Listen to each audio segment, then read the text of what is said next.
Greetings, my name is Christopher Hitchens, and I have returned to this world, if only briefly, to posthumously offer my review of HBO's latest hit series, The Last of Us.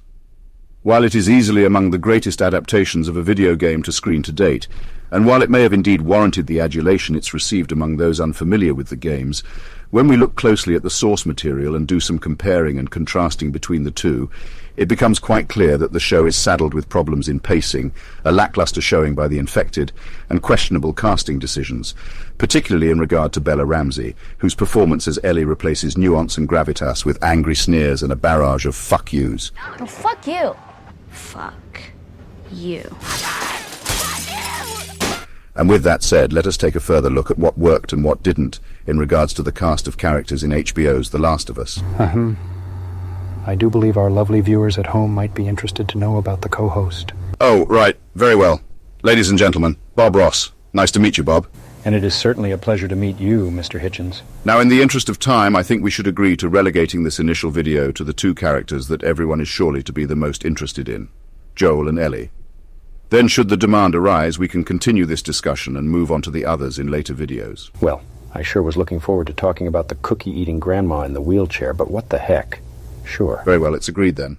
Let us start with Joel, as he is. Now then, Joel is a very angry man, and he wears his shirts inside out, which is actually a smart thing to do when you first decide to find the joy in painting, since it can prevent stains from being visible once you turn it back. Indeed.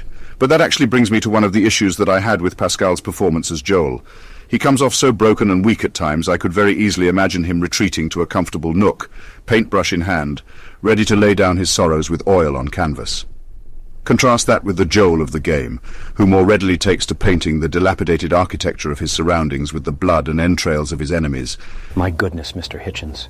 Is pummeling a soldier to death and gunning down a dozen men in a hospital not enough? No, it's not. The Joel from the game killed hundreds, not mere dozens. And that's not to mention the myriad infected he dispatches, speaking of which the show features...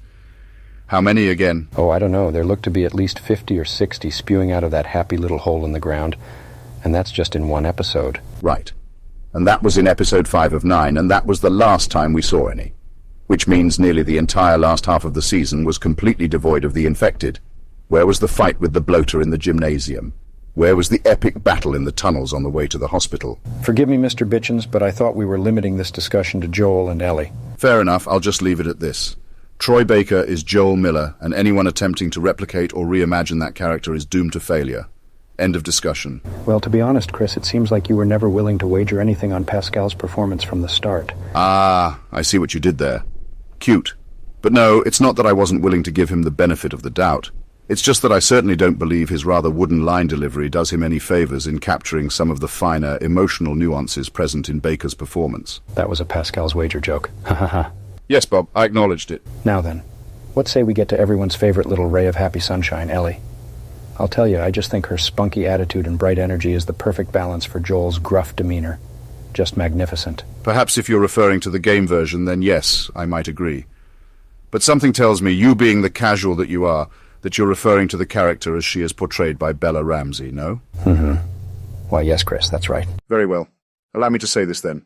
Ashley Johnson turned in one of the all-time great performances in the history of gaming, and unfortunately Bella Ramsey's portrayal misses the mark at nearly every turn. The game's version of Ellie is complex, fierce, compassionate, flawed and believable. While not the main controllable protagonist, she holds her own alongside Joel, and a lesser performance would have held the game back from being the masterpiece that it is. The show version of Ellie lacks the subtleties that make the character of the game so endearing. She's either being a smart-ass or overly combative, spouting off curse words at every opportunity, and while Game Ellie definitely made use of foul language, it didn't come off as contrived or gratuitous. Well, I'm sorry to be the one to have to tell you, but I'm pretty sure both versions of the character are gay. And her name is Ellie, not Mellie. Bob, I sincerely believe your decision to use odorless paint thinner has had the unfortunate impact of rendering you unaware of the extent of the damage it has done to your brain. In any case, I'm still waiting for you to tell me where I'm wrong. Well, other than a silly little mix-up with the character's name, I'm not sure you are wrong. Although you sure are being quite mean. After all, let's not forget that Ashley Johnson has years of experience over little Bella, and any young actress would be hard-pressed to do that character justice. Precisely. Which makes me wonder why exactly it is that they didn't just cast Ashley in the HBO series. If Marlene was good enough to get that respect, Why not do the same for one of the main protagonists? Well, Chris, meaning no disrespect, but isn't little Ellie supposed to be 14 years old? Ashley sure is, darling, but I believe she's round about 40 years old or so. So I'm not quite sure how they'd make that magic happen. Not that I don't believe in the beauty. And we here at the Joy of Painting certainly make magic happen all the time, but, well, I think you know what I mean. No, Bob, I don't know what you mean. After all, we're both dead, and somehow we're both sitting here remarking on a show we've never seen about a game we've never played. Certainly if we can be here doing this, Hollywood can de-age a young woman to look even younger. You know, I do believe that technology exists. But as far as I've seen, that CGI business kind of gets into that uncanny valley territory. Which I suppose would be fine, as long as the other actors could be a tad bit altered in appearance so that it wouldn't be so noticeable. Well, I believe that settles it then. Hire the best actors and digitize all of them so that they fit precisely the look you're going for. The fact that modern technology allows for such great levels of realism offers unbelievable freedom. Oh, wait. Now that I'm thinking of it, we could do away with the show altogether and just have the game. Well, now, that's not exactly very helpful to the folks out there who don't have a PlayStation, Chris. Oh, well then. Play the world's smallest violin, why don't you? Look, there's no shortage of YouTube channels to be found with full playthroughs available. Some have even condensed things to merely the cutscenes if one doesn't wish to spend hours watching gameplay footage. Although one could certainly find worse things to spend their time watching, things like, oh, I don't know, the HBO show. You know, Chris, I do think it's worth mentioning that Ashley Johnson herself said that she thought Miss Ramsey did just a remarkable job capturing the essence of the character. Does that fact change your mind at all? No, why would it? Just because someone is good at acting doesn't mean that they'll be honest when asked about their thoughts on one of their peers. I've been around enough actors and actresses in my life to know that number one, they're seldom honest. And number two, the more talented they are, the more batshit crazy they probably are. So why would I take one of their opinions seriously? Well, all right then. I guess there's no point in trying to change your mind on this. So why don't we just put the old finishing touches on it right here and come back next time? Right.